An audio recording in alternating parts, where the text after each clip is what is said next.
इस फिल्म के साथ प्रोमीथियस सीरीज का अगला अध्याय शुरू होने जा रहा है। अगर आपने इस सीरीज के पिछले भाग नहीं देखे हैं तो पहले उन्हें देखिए, लिंक आपको डिस्क्रिप्शन में मिल जाएंगे। आइए अब देखते हैं प्रीडेटर। फिल्म शुरू होती है अंतरिक्ष में, जहां एक एलियन स्पेसशिप उड़ता हुआ पृथ्वी के करीब से गुजरता है। उसमें से एक स्पेस शटल निकलकर तेजी से पृथ्वी की ओर चल पड़ता है। फिर अमेरिका में कहीं समुद्र के किनारे एक मिलिट्री छावनी को दिखाया जाता है। उस छावनी में डच और उसके 5 एलीट कमांडोज की एक टीम हेलीकॉप्टर द्वारा वहां उतरते हैं।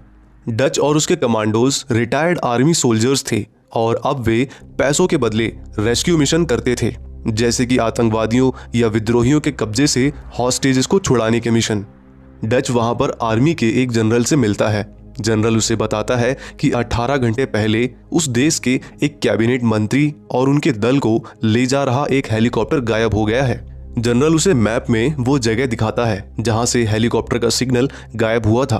वो जगह यूएस बॉर्डर के उस पार थी। डच पूछता है कि कैबिनेट मंत्री बॉर्डर के पार इलीगली गया ही क्यों। इस पर जनरल कहता है कि ऐसा प्रतीत हो रहा है जैसे कैबिनेट मंत्री का हेलीकॉप्टर रास्ता भटक गया था और आर्मी को पूरा यकीन है कि कैबिनेट मंत्री और उनका दल इस वक्त गोरिल्ला यानी कि वहां के विद्रोहियों के कब्जे में है। इस पर डच जनरल से पूछता है कि वो ये मिशन आर्मी से क्यों नहीं करवा रही, आखिर उन्हें उसकी और उसके कमांडोज की जरूरत क्यों आन पड़ी। तभी अंदर के कमरे से अमेरिकी इंटेलिजेंस का एक एजेंट डिलन कहता है, क्योंकि डच सबसे बेस्ट कमांडो हैं। डच डिलन की ओर पलटता है। वे दोनों काफी जोश के साथ एक दूसरे से मिलते हैं। दरअसल वे दोनों एक समय के पुराने साथी थे और बाद में डिलन ने अमेरिकन इंटेलिजेंस ज्वाइन की। उनकी बातों से पता चलता है कि डच के कुछ उसूल हैं, जैसे कि वो सिर्फ रेस्क्यू मिशन ही लेता है और मर्सनरी मिशन यानी कि मरने मारने के मिशन से दूर ही रहता है। फिर डच उनसे पूछता है कि उन्हें क्या करना है। डिलन बताता है कि ये सिर्फ एक दिन का सिंपल मिशन है, गायब हुए हेलीकॉप्टर को ढूंढना है और वहां से कैबिनेट मंत्री और उसके दल के कदमों के निशानों को फॉलो करते हुए उन तक पहुंचकर उन्हें विद्रोहियों से बचा के जिंदा लेकर आना है। डिलन कहता है कि वो भी इस मिशन में डच और उनके कमांडोज की टीम के साथ जाएगा। एक बार जब डच अपना काम कर लेगा, उसके बाद डिलन वहां की स्थिति का जायजा लेकर कमान संभाल लेगा। फिर बिल्कुल सुबह डिलन, डच और उसके 5 कमांडोज की टीम मिशन पे निकल पड़ते हैं। आर्मी हेलीकॉप्टर्स घने जंगल में उन्हें उसी एरिया में उतार कर चले जाते हैं जहां कैबिनेट मंत्री का हेलीकॉप्टर गायब हुआ था और इस तरह वो खुफिया मिशन शुरू हो जाता है। घने जंगल में और आगे चलने पर उन्हें कैबिनेट मंत्री का हेलीकॉप्टर पेड़ के टहनियों के बीच फंसा नजर आ जाता है। डच की टीम का एक कमांडो और डिलन उस हेलीकॉप्टर के अंदर चढ़ते हैं। वो कमांडो आकर डच को बताता है कि दोनों पायलट को सिर में एक एक गोली मारी गई है और वो कोई मंत्री का हेलीकॉप्टर नहीं बल्कि एक अच्छा खासा जासूसी हेलीकॉप्टर है। तभी वहां डिलन आ जाता है। वो डच से पूछता है कि क्या विद्रोहियों के पैरों के निशान मिले। डच कहता है कि उसका एक कमांडो निशान खोज रहा है। फिर डच डिलन से कहता है कि इस हेलीकॉप्टर को हाईटेक मिसाइल द्वारा गिराया गया है। भला विद्रोहियों के पास हाईटेक मिसाइल कहां से आई। डिलन सिर्फ इतना कहता है कि आजकल विद्रोहियों के पास भी हाईटेक हथियार होने लगे हैं। तभी डच का कमांडो पैरों के निशान के बारे में जानकारी देता है कि वहां 12 विद्रोही आए थे और वो 12 विद्रोही हेलीकॉप्टर से 2 लोगों को अपने साथ लेकर चले गए हैं। लेकिन फिर 6 अमेरिकी सेना के जवान के जूते के निशान उन 12 विद्रोहियों के पीछे जाते हुए मिले हैं। डच डिलन से उन 6 अमेरिकी सेना के जवानों के जूते के निशान के बारे में पूछता है। इस पर डिलन कहता है कि वो इस बारे में कुछ नहीं जानता। वो लोग अंदर घने जंगल में बढ़ते जा रहे थे। तभी वहां एक कमांडो को घने पेड़ों के बीच बहुत से पक्षियों की आवाज सुनाई देती है। वो उस आवाज की ओर बढ़ता है और जैसे ही टहनियों को हटाता है तो सामने का मंजर देख उसका खून जम जाता है। वहां पेड़ों के बीच में 3 इंसानी लाशें टंगी हुई थी। उन लाशों को गिद्ध और कौवे नोच नोच कर खा रहे थे। उन लाशों की पूरी खाल उतरी हुई थी और अंदर के अंग निकले हुए थे। फिर वहीं नीचे उन्हें एक आईडी टैग पड़ा मिलता है। उस आईडी टैग पे एक अमेरिकी सैनिक का नाम और उसकी बटालियन का नाम छपा हुआ था। डच डिलन को किनारे ले जाकर पूछता है कि वो इन मरे हुए सैनिकों को जानता था। भला वो वहां जंगल के बीच में क्या कर रहे थे। इस पर डिलन कहता है कि उसे इसकी कोई जानकारी नहीं थी कि कोई आर्मी की टुकड़ी भी उनके अलावा उस क्षेत्र में मिशन पे है। कमांडोज को स्थिति की गंभीरता समझ आ जाती है। एक कमांडो एक पावरफुल मिनी गन को उसके कवर से आजाद कर लोड कर लेता है। फिर कुछ बहुत ही अजीब सा होता है। ऊपर पेड़ों के बीच कुछ था जो उन कमांडोज पर नजर रखे हुए था, और वो जो भी था वो बस कमांडोज की हीट सिग्नेचर को देख पा रहा था। उसकी दृष्टि इंसानों की तरह साफ नहीं थी। वो अनजान चीज ऊपर ही ऊपर पेड़ों के बीच होता हुआ उन सब के साथ साथ चल रहा था। अंततः वे लोग विद्रोहियों के अड्डे तक पहुंच जाते हैं।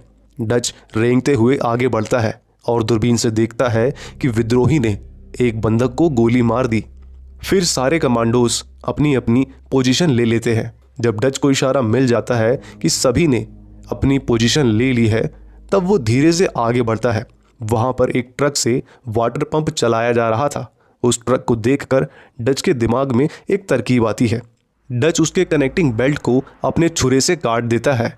फिर ट्रक में बॉम्ब फिट करके ट्रक को धक्का देकर नीचे छोड़ देता है। ट्रक दंदनाता हुआ विद्रोहियों के बीच जाकर जोरदार धमाके के साथ फूट पड़ता है। फिर शुरू होता है भारी गोलाबारी और धमाकों का सिलसिला। उसी बीच कुछ विद्रोही जो दरअसल रशियन थे हेलीकॉप्टर से भागने की कोशिश करते हैं, लेकिन डच उनके हेलीकॉप्टर पे गोली दाग कर उसे उड़ा देता है। मिनी गन भी अपना जलवा दिखा रही थी। तभी डच को उसके पीछे से कोई आता हुआ महसूस होता है। अपने बंदूक के एक वार से ही डच उसे धूल चटा देता है। वो उसे मारने ही वाला था कि अचानक वो देखता है कि वो तो एक लड़की है। फिर एक कमांडो डच को बताता है कि एक और बंधक भी मरी हुई हालत में मिला है। वो ये भी बताता है कि असल में वो कोई कैबिनेट मंत्री नहीं था, बल्कि अमेरिकी इंटेलिजेंस का ही एजेंट था। और तो और वो कोई विद्रोही अड्डा नहीं था, बल्कि रशियन आर्मी का अड्डा था जो किसी बड़ी कार्रवाई को अंजाम देने वाले थे। ये सुन डच गुस्से में डिलन से पूछता है कि उसने ये सब कैबिनेट मंत्री की झूठी कहानी क्यों गढ़ी। अब झूठ बोलने से कोई फायदा नहीं है। ये समझ आते ही डिलन सच बकना चालू करता है। डिलन कहता है कि 3 दिन में रशियन आर्मी बॉर्डर क्रॉस करके घुसपैठ करने वाली थी। अगर वो डच को पहले ही सच बता देता कि ये कोई रेस्क्यू मिशन नहीं बल्कि विद्रोहियों को मारने का मिशन है, तो डच अपने उसूलों के कारण उस मिशन के लिए कभी हाँ नहीं करता, और बिना डच के ये मिशन इतनी आसानी से कभी पूरा नहीं होता। डिलन आगे बताता है कि अमेरिकी इंटेलिजेंस महीनों से उस रशियन कैंप की तलाश में था, और उसके अमेरिकी इंटेलिजेंस के लोग जब कैंप की छानबीन करने हेलीकॉप्टर से जा रहे थे, तब विद्रोहियों ने उनके हेलीकॉप्टर को मार गिराया। विद्रोहियों को रशियन आर्मी ने ही काम पर रखा हुआ था। और रही बात उन 6 अमेरिकी सैनिकों की, जिनमें से 3 की लाश पेड़ पे टंगी थी और 3 गायब हो चुके थे, उन्हें भी डच और उसके कमांडोज से पहले इसी मिशन पे भेजा था, पर उनसे संपर्क टूट गया था। इसलिए फिर डच और उसके कमांडोज को यह मिशन सौंपा गया। उसका और उसके कमांडोज का झूठ बोलकर इस्तेमाल किया गया है, ये जानकर डच को बहुत दुख होता है।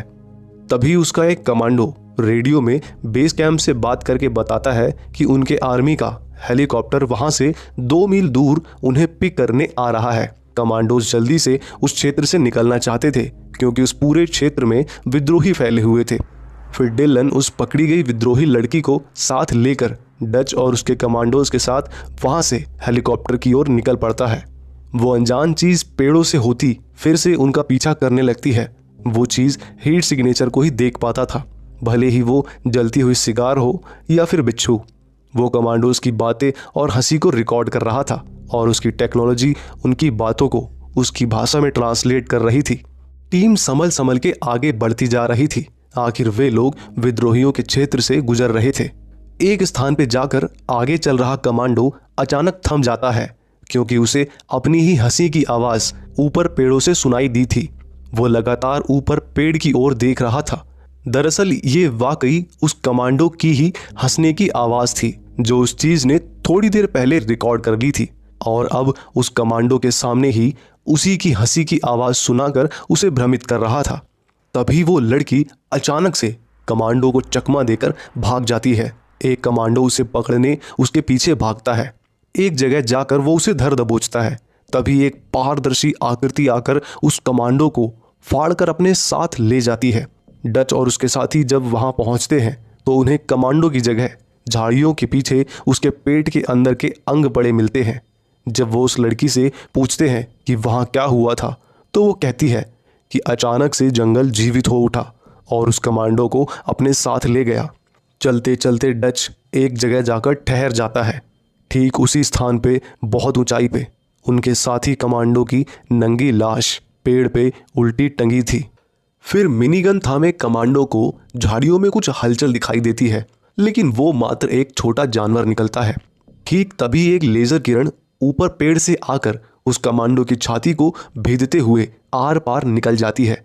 तभी वहां उसका एक कमांडो दोस्त मैक आ जाता है और वो उस पारदर्शी आकृति वाले जीव को देख लेता है। उसकी आंखें हरे रंग में दमकती हैं। ये डरावना दृश्य देखकर मैक पागलों की तरह उस जीव की दिशा में गोलियों की बारिश करने लगता है। डच और बाकी कमांडो भी वहां पहुंच जाते हैं। मैक को गोली चलाता देख वे लोग भी उस दिशा में अंधाधुंध गोलियां चलाने लगते हैं। गोलियों की फुहार से अपने सामने का जंगल ही काट कर रख देते हैं। फायरिंग रुकने पर उन्हें कुछ भी नहीं मिलता, लेकिन लड़की को वहां उस जीव का हरा खून नजर आता है। कमांडोज की किसी गोली ने उस जीव को घायल कर दिया था। फिर मैक अपने दोस्त की डेड बॉडी को अपने साथ ले जाता है। डच मैक से उसके दोस्त के हत्यारे के बारे में पूछता है। मैक उन्हें उस पारदर्शी आकृति के बारे में बताता है। इसके बाद वे लोग खुद को लैंड माइंस का एक सुरक्षा घेरा बनाकर उसके अंदर बैठ जाते हैं और साथ ही बेस कैंप से संपर्क करने की कोशिश में लग जाते हैं। उधर उस जीव को गोली लगी थी। वो अपने हाथ में लगे डिवाइस का बटन दबा के अदृश्य स्थिति से बाहर आता है। उसके बड़े बड़े नाखून थे, लेकिन वो कोई जानवर नहीं था। वो तो था एक दूसरे ग्रह का प्राणी, प्रीडेटर। फिल्म की शुरुआत में जो एलियन स्पेसशिप पृथ्वी की तरफ आया था, ये प्रीडेटर उसी में आया था। प्रीडेटर एक शिकारी एलियन प्रजाति है और अंतरिक्ष में जिस भी ग्रह में जीवन है वहां के प्राणियों का शिकार करना उनका शौक है। दूसरी प्रजातियों को मारना उनके लिए एक खेल जैसा था। इसलिए यहाँ पृथ्वी पे भी वो प्रीडेटर इंसानों की निर्मम हत्या कर शिकार का ही खेल खेलने आया था। प्रीडेटर के सूट में पूरे ऑपरेशन के औजार लगे हुए थे। वो अपने जिस्म से गोली निकालने लगता है। गोली निकलते ही वो एक तेज दर्द भरी आवाज में चीखता है, जिसकी आवाज कमांडो टीम तक भी पहुंचती है। रात को कमांडो बेड़े में उस मरे हुए कमांडो की डेड बॉडी गायब हो चुकी थी। डच समझ जाता है कि वो जो भी था वो डेड बॉडी लेने ऊपर पेड़ के रास्ते से आया था, क्योंकि चारों ओर तो लैंड माइंस का सुरक्षा घेरा था। डच समझ जाता है कि एक एक करके उनका शिकार किया जा रहा है। यहाँ कोई शिकार का खेल चल रहा है। डच उस लड़की को आज़ाद कर उस जीव के बारे में पूछता है। वो बताती है कि उस जीव का हरे रंग का खून बह रहा था। इस पर डच कहता है कि अगर उसका खून निकल सकता है तो उसे मारा भी जा सकता है। फिर वे लोग उसे पकड़ने के लिए एक चक्रव्यूह रचते हैं, तरह तरह के ट्रैप्स लगाते हैं। फिर वे लोग प्रीडेटर की ताक में बैठ जाते हैं। वो लड़की डच को बताती है कि उसके गांव में पहले भी ऐसी अजीबोगरीब तरीके से मौतें हो चुकी हैं। ऐसा उसी साल होता था जिस साल बहुत गर्मी पड़ती थी, और इस साल भी बहुत ज़्यादा गर्मी पड़ी है। उसके गांव में ये माना जाता है कि वो अजीब सा दिखने वाला जीव इंसानों की खोपड़ी को ट्रॉफी की तरह रखता था। थोड़ी देर बाद ही डच जानबूझकर सुरक्षा घेरे से बाहर निकलता है प्रीडेटर को ललचाने के लिए। तभी प्रीडेटर उनके जाल में फंस जाता है, लेकिन वो खुद को आज़ाद कर भाग जाता है। लेकिन जाने से पहले वो अपना असली स्वरूप उन सबको दिखा जाता है। उसी दौरान उनका एक कमांडो घायल हो जाता है। मैक अपने दोस्त का बदला लेने प्रीडेटर के पीछे भागता हुआ जाता है। डिलन मैक की मदद को जाता है। जाते जाते डिलन बाकी सबको हेलीकॉप्टर पिकअप पॉइंट की ओर जाने बोलता है। जंगल के अंदर मैक के कुछ समझ पाने से पहले ही प्रीडेटर उसकी खोपड़ी खोल देता है। उधर डच जब बाकी बची टीम के साथ वहां से निकल रहा होता है, तब उसके घायल साथी के हाथ से बंदूक गिर जाती है। वो लड़की जब हथियार उठाने लगती है तो डच उसे हथियार उठाने से रोक देता है। डच उस लड़की को बताता है कि अभी तक प्रीडेटर ने उसे इसलिए नहीं मारा क्योंकि वो बिना हथियार की थी। प्रीडेटर निहत्थों का शिकार नहीं करता है। उधर डिलन मैक को मरा पाता है। फिर जब डिलन का सामना प्रीडेटर से होता है तब प्रीडेटर उसे एक दर्दनाक मौत देता है। मरते हुए डिलन की चीख उसकी बची हुई टीम तक भी पहुंचती है। वो चीख सुन के एक और कमांडो प्रीडेटर को मारने वहीं रुक जाता है। डच उसे साथ चलने बोलता है, लेकिन वो एक नहीं सुनता। प्रीडेटर वहां प्रकट हो जाता है। फिर उसकी भी मरने की चीख डच और उसके साथी को सुनाई पड़ती है। फिर कुछ पल बाद ही प्रीडेटर उन पर भी हमला कर देता है। इस हमले में घायल कमांडो की मौत हो जाती है। डच लड़की को वहां से भागकर हेलीकॉप्टर पे पहुंचने बोलता है और वो भाग जाती है। इसके बाद जख्मी डच बेतहाशा जंगल के अंदर भागता है। प्रीडेटर भी शिकारी कुत्ते की तरह उसके पीछे पीछे भाग रहा था।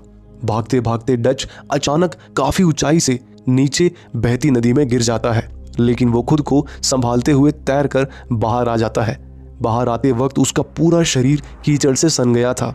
वो थोड़ा दम लेने के लिए किनारे पे रुकता ही है कि तभी ऊपर से प्रीडेटर नदी में छलांग लगाकर तेजी से उसकी ओर आने लगता है। डच तुरंत ही वहीं एक पेड़ की जड़ के अंदर लेट जाता है। प्रीडेटर नदी से बाहर निकलता है और डच को ढूंढने लगता है, पर ये क्या, डच तो उसे नजर ही नहीं आ रहा था। वहीं एक चूहा उसे साफ साफ नजर आ रहा था। डच ये सब कुछ देख रहा था। फिर वो प्रीडेटर वहां से जंगल के अंदर चला जाता है। डच समझ जाता है कि कीचड़ में सने होने के कारण प्रीडेटर उसे देख नहीं पाया। वो भी अब प्रीडेटर के लिए अदृश्य था। अब शिकारी का शिकार करने का वक्त आ गया था। डच फिर प्रीडेटर के लिए ट्रैप बनाना शुरू करता है। वहीं दूसरी तरफ प्रीडेटर अपने शिकार किए कमांडोज और सैनिकों की खोपड़ी से खेल रहा था। उधर डच खुद पर कीचड़ का गाढ़ा लेप लगा लेता है और फिर पूरी तैयारी होने के बाद रात में डच बहुत जोर से चीख कर प्रीडेटर का ध्यान अपनी ओर आकर्षित करता है। डच की चीख पुकार सुनकर प्रीडेटर जाग जाता है। प्रीडेटर पेड़ों पे कूदता फांदता डच की ओर बढ़ने लगता है। वो अदृश्य अवस्था में ठीक डच के ऊपर से होता हुआ निकल जाता है, पर डच को देख नहीं पाता। डच उस पे बारूद वाले तीर से हमला करता है। प्रीडेटर बाल बाल बचता है। बदले में वो अपनी लेजर गन से इधर उधर लेजर दागने लगता है।